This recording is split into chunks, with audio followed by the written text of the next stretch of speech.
கண்ணுல குப்பை விழுந்துருச்சுண்ணா. கண்ணுல குப்பை விழுந்துருச்சு. ஆமா ஆமா. நாளைக்கு காலையில 10 மணிக்கு தான் எடுக்க முடியும். ஆனா இப்ப எடுத்துடுமா நீ? குப்பை எடுக்கிற பொம்பளை காலையில தான் வருவாங்க. குப்பை எடுக்கிற பொம்பளை காலையில தான் வருவாங்க. நாளைக்கு காலையில 10 மணிக்கு எடுத்துக்கலாம். சரியா? போப்பா நீ. நான் உள்ளே போய் எடுத்துக்கிறேன். போய் எங்கேயே போய் எடுத்துக்கியா? நீ எப்படியா? நாராஜ என்னாச்சு? இங்க குடிச்சு வடமட கடமடக்கு வகரு கக்கூஸ் போகணும். போயா துணைக்கு வாயா. ஏயா ஏதோ துணைக்கு வரது கடையை போ. சீக்கிரமா அப்பா நீ எங்க போற பிரச்சனை? யார் பாலி பேருக்கு போற எனக்கு நடக்குது. நீ போய் லைட் போய். ஆயா சீக்கிரமா போ.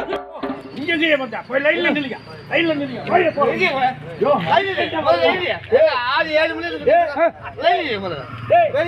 அட இந்த பஸ் ஸ்டாண்ட்ல பஸ் நிக்கிறாங்க. நாங்க வச்சு நாங்கள உள்ள நார போட்டு நார வச்சு விட மாட்டேன். உட